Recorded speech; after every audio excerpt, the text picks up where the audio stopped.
बेटियां कोख में ही ना मरी जाएं, वो जन्म ले, इसके लिए हमने बेटी बचाओ बेटी पढ़ाओ अभियान के माध्यम से बड़ी आकांक्षाओं को साकार करने का बीड़ा उठाया।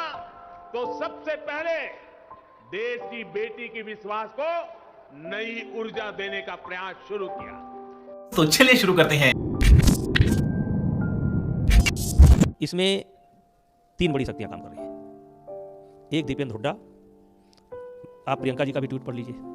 प्रियंका गांधी जी का ट्वीट पढ़ लीजिए। आपसे पूछना चाहूँगा क्योंकि खेल मंत्री जो हैं उन्होंने अनुराग ठाकुर ने कहा है कि गंभीर मामला है, तो ये गंभीर मामला है, इसमें क्या आप चाहते हैं कि जांच हो जाए? क्योंकि विनेश फोगाट प्रेस कॉन्फ्रेंस में कह रही हैं कि अगर उनको और उकसाया गया तो उनको जेल में भी डलवाएंगे, मतलब आपको जेल में डलवाएंगे, या इस तरीके के बयान उन लोगों की तरफ से आ रहे हैं। तो ये एथलीट शायद अपना करियर भी दांव पे लगाकर इस तरीके का कदम उठा रहे हैं। देखिए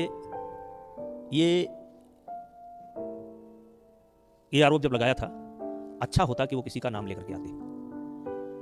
कौन है, समय क्या है, तारीख क्या है, कहां पर हुआ और प्रूफ। एक सरसरी निगाह में आपने कोचों से लेकर के और सारे फेडरेशन पर आरोप लगा दिया। आपने साई के कैंप को ऐसे जैसे बता दिया कि जैसे वहां एक भी धंधा होता हो। और मैं, चूंकि आप बहुत प्रतिष्ठित अखबार से संबंध रखते हैं, देश के बड़े प्रतिष्ठित अखबार से आपका संबंध है, मीडिया से आपका संबंध है। हमारे यहाँ एक सेक्सुअल हरासमेंट की कमेटी है। उस कमेटी में 2 मेंबर हैं। एक जयप्रकाश पहलवान ओलंपियन है, दूसरी साक्षी मलिक। और साक्षी मलिक खुद कैंप में है, खुद बयान दे रही हैं इसके। तो वही तो हो सकता है उनके पास कुछ एविडेंस होगा, इसलिए वो लोग बाहर सामने आके इस तरीके की बातें कर रहे हैं। देखिए, हो सकता है वो मैकेनिज्म काम नहीं किया हो, क्योंकि इन कमिटीज के बारे में हमेशा ये भी चर्चा होती है कि इफेक्टिव नहीं होती है या सुनवाई नहीं होती है। चलिए मानते हैं। देखिए, जो कैंप लगता है वो साई के कैंपस में लगता है। साई का कैंपस होता है, वहाँ पर जो स्पोर्ट ऑफ अथॉरिटी जो इंडिया है उसका एक डिप्टी डायरेक्टर बैठता है। क्या 12 साल के अंदर एक भी सेक्सुअल हरासमेंट का कोई केस वहाँ पर आया है? क्या वहाँ पर कोई कंप्लेंट हुई है?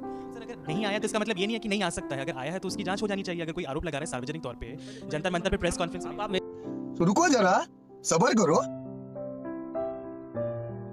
मोदी जी, ब्रिजभूषण जी, हमारे भाई हैं, संरक्षक है वो, चुने हुए हैं प्रत्याशी, लोकतंत्र है ना। तो ऐसे उंगली तुम्हारे ऊपर उठी है, तुम इस्तीफा देकर नार्को टेस्ट कराओ ना। क्यों नहीं करा? लेकिन क्या लग रहा है, जिस तरीके से आपने परसों देखा होगा, तीनों बेटियां यहाँ पे रो रही थी। देखिए, शहनवाज हुसैन वाला केस हुआ, वहाँ पे भी हम लोग को मारते हुए डाल दिया गया। शहनवाज हुसैन के बारे में कोई रेपिस्ट है, तो शहनवाज हुसैन ने भी 25-25 करोड़, आप लोग 25-25 करोड़ रुपए सबका वो मानहानि का मुकदमा डालेंगे, पहले रेप करेंगे, उसका मानहानि डालेंगे। ऐसे ही बेटियां रो के सिमट के एक दिन थक के मर जाती हैं, चुप हो जाती हैं, हार जाती हैं, थक जाती हैं। बेटियां ही नहीं बल्कि युवा भी अगर कोई अपना आवाज उठाता है तो मुझे नहीं लगता है कभी उसको न्याय मिलता है। न्याय तो कभी नहीं मिला है, निर्णय मिलता है, न्याय नहीं मिलता है। बात आते हैं 3 दिन से लगातार बारिश हो रही थी, चारपाई अंदर लाई जा रही थी, तो पुलिस वाले अब भी कह रहे हैं कि केवल बातचीत हो रही थी।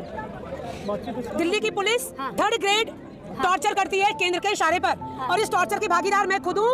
156(3) में दिल्ली पुलिस के खिलाफ, महरौली थाने के खिलाफ मैं गई हुई हूँ। अब तक उन पर FIR नहीं हुई है। सिर्फ हम मुकदमा लिखवाने के लिए गए थे, हाईकोर्ट का आदेश लेके। शहनवाज हुसैन जो MLC बीजेपी का नेता है, उसने घसीटते मरवाते हुए 3 लड़कियों को बस में टंगवा दिया, और शाम तक हम लोग कहाँ थे पता नहीं, हम लोग मरवाने के लिए पूरा इंतजाम कर लेता, और बस के अंदर हमारा बलात्कार भी करवाया। हमारे प्राइवेट पार्ट्स को छुआ इन पुलिस वालों ने। ये पुलिस वाले पुलिस की वर्दी में गिद्ध हैं, भेड़िया हैं, ये रजिस्टर्ड गिद्ध हैं, रजिस्टर्ड भेड़िया हैं, ये करप्टेड है पुलिस वाले। ये कभी कोई न्याय नहीं करते, इधर से पैसा ले लेंगे, उधर से पैसा ले लेंगे, बात खत्म। बोला धक्का मुक्की नहीं करने का, आराम से लेने का। हाँ, इस वीडियो के सामने आने के बाद सवाल तो बनता ही है, अरे कहना क्या चाहते हो? सच्चाई सुनकर कहानियां नहीं। तो वो रोए क्यों? उन्होंने कनेक्ट किया कहीं ना कहीं, उनको सच्चाई दिखी होगी कहीं ना कहीं। ऐसे तो कोई नहीं रोता है। दूसरी बात, कमेटी के मेंबर्स जब बातें ही लीक करने लगे, हमें ये इजी वे ऑफ प्रोसेस लगा कि हम मिनिस्ट्री में जाएंगे, चीज़ें भी सोल्व हो जाएंगी, और कोई भी लड़की मतलब ओपनली ऐसे नहीं आएगी, क्योंकि वो बहुत बड़ी चीज़ है किसी लड़की को ऐसे आना। हम मेंटली प्रिपेयर नहीं थे उस चीज़ के लिए कि हम मतलब लड़कियां सब सामने आके बोलेंगे कि देखो मेरे साथ ऐसे हुआ, मेरे साथ नहीं थी कंफर्टेबल बिल्कुल भी। लेकिन उन्हीं के कमेटी मेंबर्स, आप ही के चैनल ने ABP न्यूज़ ने स्टिंग किया था,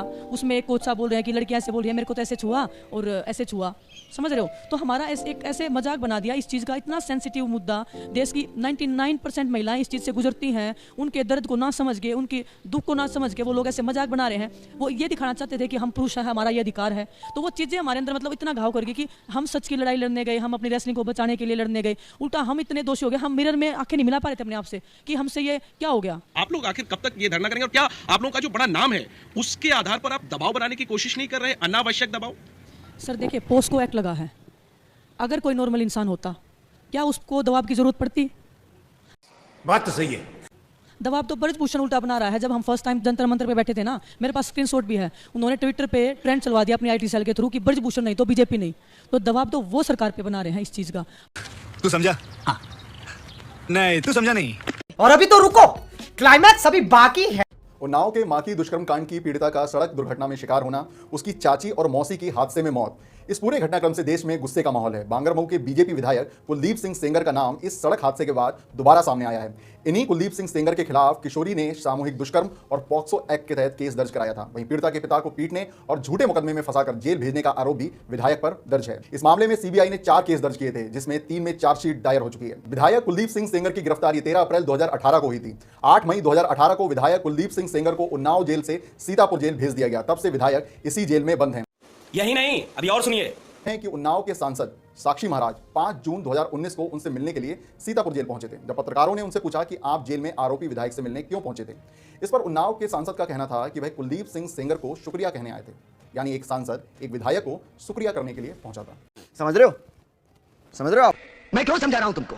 क्यों समझा रहा हूं? पागल हूं मैं? भूसा भरा पड़ा है मेरे दिमाग में। क्यों बातें कर रहा हूं इन पत्थरों से? हंसो, खुशियां मनाओ। वाह मोदी जी वाह।